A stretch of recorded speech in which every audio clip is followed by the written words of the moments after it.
शिक्षा के लिए भी 2 घंटा रोज निकालना चाहिए। और मैं आपको अपने अनुभव से कहता हूं, में इतनी फैसिलिटीज नहीं होती। मुझे मेरे टीचर्स, मेरे जो आज वो परमात्मा के घर में हैं, श्री राम प्रकाश शर्मा जी, जो हमारे फिजिकल टीचर थे, उन्होंने मुझे प्रेरित किया। मैंने स्पोर्ट्स ज्वाइन किया और अपना भरसक प्रयास किया कि मैं अपना बेस्ट दे सकूं। और मैं आपको बताऊं कि 19 साल और कुछ दिन मेरी उम्र थी, मैंने ये डिपार्टमेंट ज्वाइन कर लिया था अपने स्पोर्ट्स के आधार पे। और उसके बाद मैंने अपनी क्वालिफिकेशन भी साथ साथ पढ़ते रहे, MA BPEd तक पढ़े भी। और उसी का परिणाम है कि आज जो कुछ भी मुझे मिला, जो कुछ भी अचीव किया, उसमें मेरे स्पोर्ट्स का, मेरी स्पोर्ट्समैनशिप का एक बहुत बड़ा हाथ है, बहुत बड़ा एक इंपॉर्टेंट रोल है। और आज मैं आपको ये कहूंगा कि आपने मिल्खा सिंह, सरदार मिल्खा सिंह जी का नाम सुना होगा। एक साधारण परिवार से आते थे, इतना उन्होंने उत्कट प्रयास किया, इतनी संघर्षमयी उनकी जिंदगी स्पोर्ट्स के क्षेत्र में, कि उन्होंने ओलंपिक में 1 मिनट के कहते हैं 100वें भाग से वो पदक से चूक गए, लेकिन वो नेशनल रिकॉर्ड बनाया। उनके जीते जी कोई भी नौजवान आज तक उसको नहीं तोड़ सका। लेकिन it is the matter of pride and privilege for all of us कि एक पिछड़े क्षेत्र से, पिछड़े परिवार से एक बच्ची, जिसका नाम हिमा दास है, बच्ची, एक लड़की, हमारी बेटी मिल्खा सिंह जी दुख लेके गए। उनका सपना था कि मेरे जीते जी कोई भारत का बच्चा उस रिकॉर्ड को तोड़े, लेकिन उनके जाने के 1.5 साल बाद उस बच्ची ने वो रिकॉर्ड तोड़ दिया। और आज वो बच्ची एक गरीब परिवार की, एक पिछड़े समाज से, लेकिन आज बहुत ऊंची पदवी पे उसे अपॉइंटमेंट दी गई। और तो और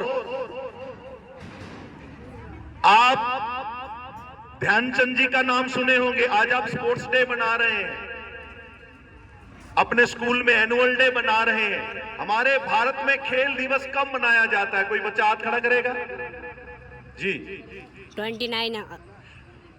इस बच्चे के लिए क्लैप्स करो सभी। वो क्यों मनाया जाता है? कि उस दिन ध्यानचंद जी बोलिए भाई। ध्यानचंद जी ने उस दिन इतनी बहुत अच्छी रिकॉर्ड बनाई थी। उन्हीं के आधार पर और उनकी 29 अगस्त को ये नेशनल स्पोर्ट डे कायम है। काफी नजदीक पहुंच गए हो। 29 अगस्त उनका जन्मदिन है।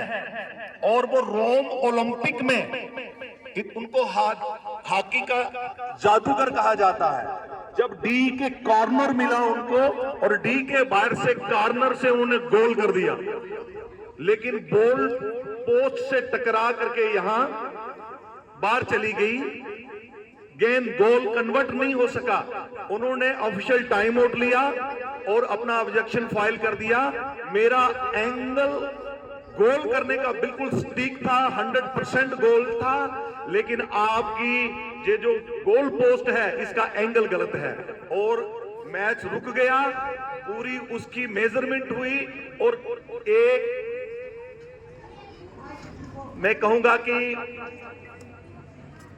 जो होता है ना 1 इंच, उसका आप 100वां भाग कर लो, इतना सा थोड़ा पोल जो है ना उसमें एंगल गलत था। तो उन्होंने अपनी गलती को स्वीकारा, जो ऑर्गेनाइजर थे, और वो जो उन्होंने हिट किया था गोल पोस्ट के बाहर गई थी गेंद, उसको गोल कन्वर्ट माना गया। बोलो सारे जोर से एक बार तालियां बजाओ उनको। ये इतिहास के पन्नों पे आप सर्च कीजिए गूगल को, आप पे आपको मिलेगा।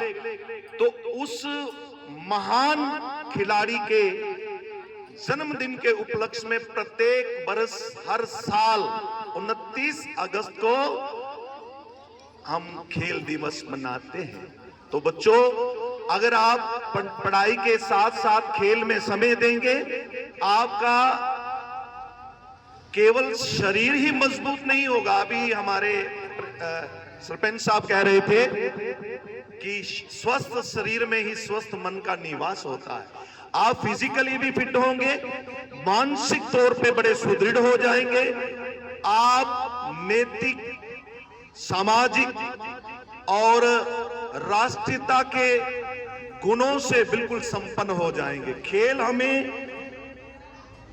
सद्भावना, सहयोग, आपसी प्रेम, अनुशासन और तरह तरह के और गुणों से परिपूर्ण बनाता है, हमारी जिंदगी को चमक देता है, निखारता है। इसलिए खेल आज हर बच्चे को चढ़ बढ़ करके खेलना चाहिए, समय देना चाहिए।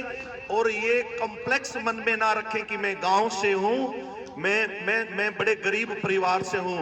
हिमा दास को मैंने पढ़ा, वो कहती है कि मैं जब ट्रैक पे दौड़ती थी, मेरे पास स्पाइक्स नहीं होते थे, मैं किसी की लेके दौड़ती थी।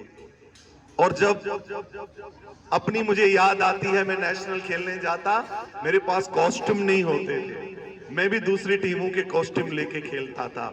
लेकिन जितना हो सका समय दिया, मेहनत किया और उसका फल आज हमें मिल रहा है। मैं आप सबसे आशा करूंगा कि जितना हो सके आप इस 25 साल तक की उम्र तक पसीना बहा लीजिए, मेहनत कर लीजिए। कल आने वाला पूरा जिंदगी का आपका जीवन काल जो है वो सुखमय हो जाएगा, वो आनंद से भर जाएगा। और संघर्ष किया हुआ इन दिनों में कभी व्यर्थ नहीं जाता। इन दिनों में जो पसीना बहाते हैं, स्टूडेंट लाइफ में जो जितनी मेहनत से, लगन से अपना समय स्पोर्ट्स में, पढ़ाई में इन्वेस्ट करते हैं, इस इन्वेस्टमेंट का उनको जीवन काल में बहुत रिटर्न में सक्सेस भी मिलती है, सुकून भी मिलता है और आनंद भी मिलता है। मैं अपने अनुभव से आपको कहूंगा और इतना कह करके अपनी वाणी को विराम देता हूं कि सृजन में घाव जो सहता उसी का मान होता है। आपका भी सृजनात्मक काल चल रहा है। जैसे कुम्हार एक मिट्टी को तरह तरह से पैरों से तैयार करता है, फिर उसको एक दिशा देता है, और जब वो उसको कोई आकार देता है, उसकी मार्केट में फिर कोई वैल्यू बनती है, उसके अच्छे दाम उसे मिलते हैं। एक बार एक मंदिर में आप जाते हो ना, मंदिर में तो जो स्टेप होते हैं, पौड़ियां होती हैं, उसके मार्बल ने मूर्ति के मार्बल से कहा कि दोनों एक ही चट्टान से, एक ही खान से निकले, तेरी इतनी पूजा होती है, भोग लगते हैं, आदर होता है, मेरे पे पैर रख के, जूते रख के लोग चले जाते हैं। उसने कहा भाई थोड़ा सा फर्क है, क्योंकि जिस समय छेनी हथौड़े पड़ रहे थे, तू एकदम टूट के अलग हो गया। मैं सहता रहा, मुझे तराशा गया, मैंने पीड़ा सही, और जब कोई एक अच्छे स्वरूप में मुझे ढाला गया, तो आज मंदिर में मैं प्रतिमा के रूप में सुशोभित हूं। वो दर्द जो मैंने सहा था, वो आज सम्मान दे रहा है। तो मैं आपसे यही प्रार्थना करके कि सृजन में घाव जो सहता उसी का मान होता है, छुपा इस साधना में बड़ा स्वाभिमान होता है। और सृजन में घाव जो सहता, छेनी और हथौड़े की, वही पत्थर एक दिन मंदिर में भगवान होता है, वही पत्थर एक दिन मंदिर में भगवान होता है। बच्चों, आज संघर्ष करोगे तो कल सम्मान भी पाओगे, सत्कार भी पाओगे, सुख भी पाओगे।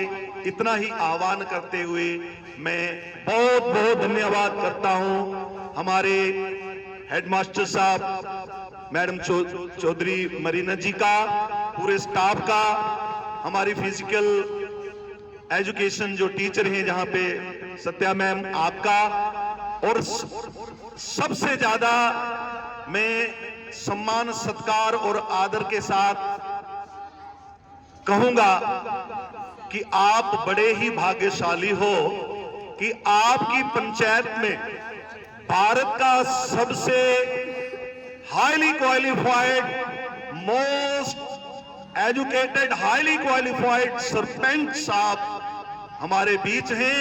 और इनकी जो कार्य प्रणाली है, जो इनका समर्पण है, जो इनके अंदर कमिटमेंट है सर्विस ऑफ द सोसाइटी, मैं हृदय से इनको प्रणाम करता हूं, नमन करता हूं। और समय समय पे हर स्कूल में जाकर के हर बच्चे का उत्साहवर्धन करते हैं, मार्गदर्शन करते हैं। और मेरे साथ तो एक बड़े भाई की तरह इनका विशेष प्रेम है। मैं आपका सर बहुत बहुत अभिनंदन करते हुए आप बच्चों का बहुत बहुत हृदय से और पूरे स्टाफ का आभार करते हुए वाणी को विराम दे रहा हूं। एक बार फिर मेरे साथ बोले, जय हिंद।